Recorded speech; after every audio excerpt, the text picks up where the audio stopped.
what all does he permit and what all does he prohibit, and how much gray area is there in between? So at the end of the day, he basically allows edifying music. It seems he allows edifying music, but never clarifies the bit in between. Like that bit that Rav. So edifying he's good with for vocals. Bawdy music is what about with instrumental? With instruments, it's not clear. Like and maybe edifying music with instruments is okay.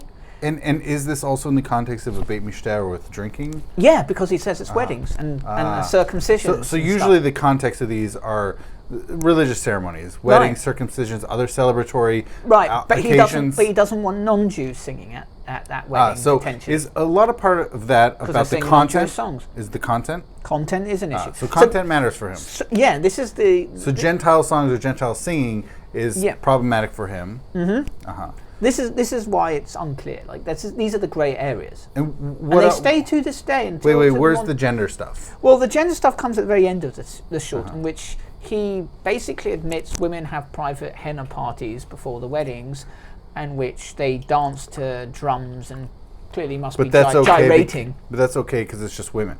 Well, he doesn't like that either. But other authorities, you say, just permit it, which suggests to me that you should the rabbinic overseeing of these things is a myth, and that they only stop it anyway. It only carried so far. It only carries so far the capacity to set the standards. In fact, the truth of the matter is, it doesn't sound like it.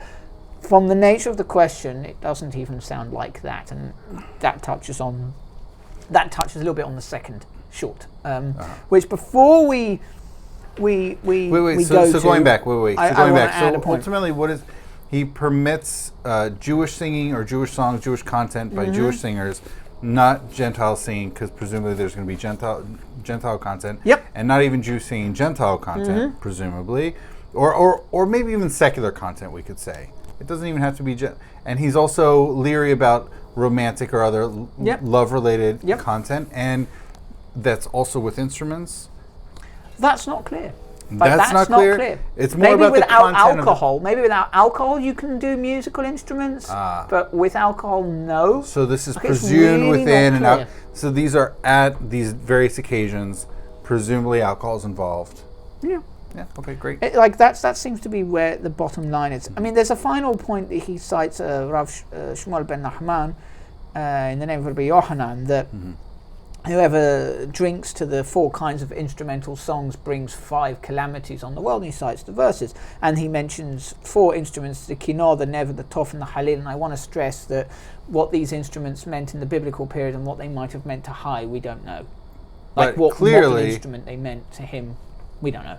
Clearly, we need a Talmudic music episode for sure. Yeah, I mean, there's more to be said on this, and I'm by far not the expert in it. But for our person, it's another. That's definitely really cool. Looking at music, Talmud, and alcohol would be a great podcast. It's a great to discuss. Trifecta, yeah. Trifecta, absolutely. Intersection of 3, yes. I think Hai's trying to ban it as much as possible, but the limits of his power to influence the society is clearly there, because you can't really stop it. But that's true of all laws, and the rabbinic class may want to do something, but if it doesn't, if it's not accepted by the community, then it just won't happen. And